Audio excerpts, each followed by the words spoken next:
Hi, I'm Felipa, and today is day 66 of 365 days before I complete this Bible. So, today, like I mentioned yesterday, we have a juicy little tidbit because it says here in chapter 11, David commits adultery with Bathsheba.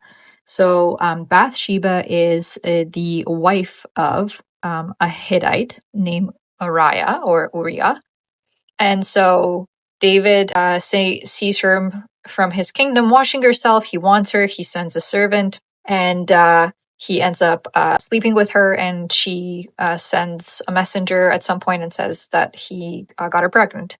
David brings Uriah home to conceal his adultery. Essentially, there's another war, another battle happening, and David sends a letter to Job, who's out there fighting with people, with amongst other individuals, with this Uriah the Hittite.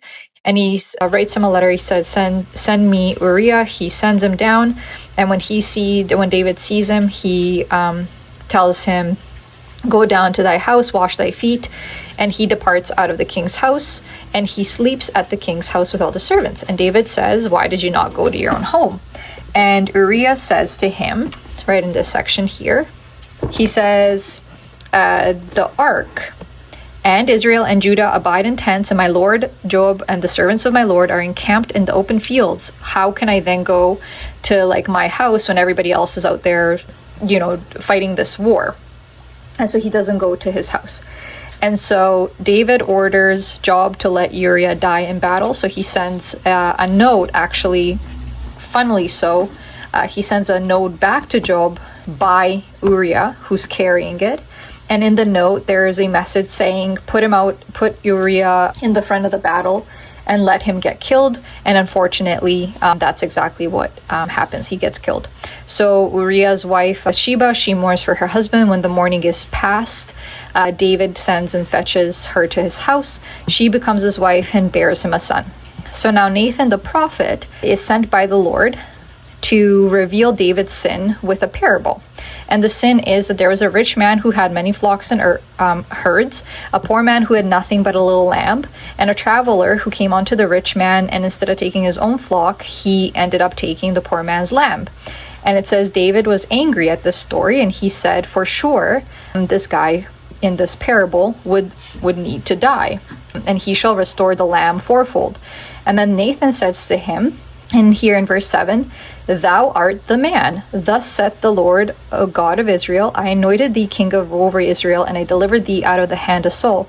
And I gave thee thy master's house and thy master's wives into thy bosom, and gave thee house of Israel and of Judah. And if that had been too little, I would moreover have given unto thee such and such things." So he's saying, so Nathan's revealing that actually the Lord sent him, and that God is aware of David's sin. And here in verse 9, it says, "Wherefore hast thou despised the commandment of the Lord to do evil in his sight?" And here there is essentially a predicament.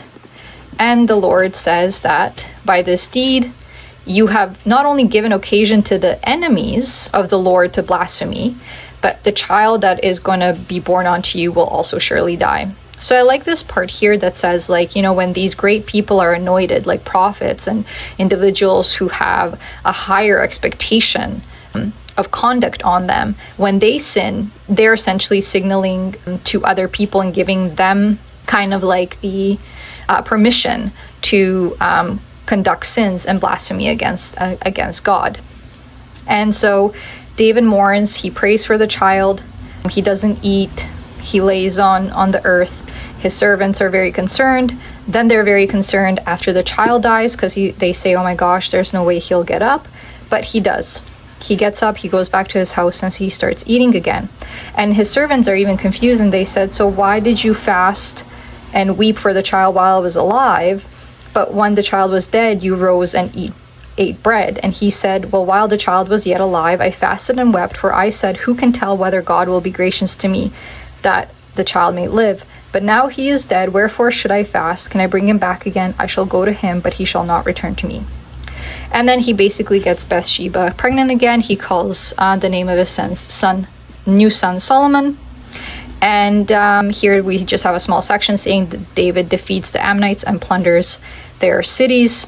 and he, enslaves a bunch of individuals, and he gets all their riches, and he continues to, it says, so David and all the people returned onto Jerusalem. So he's continuing building his kingdom. That's it for today. Thank you for listening. Tomorrow's day 67, and I start with chapter 13. Amnon defiles Tamar. See you soon.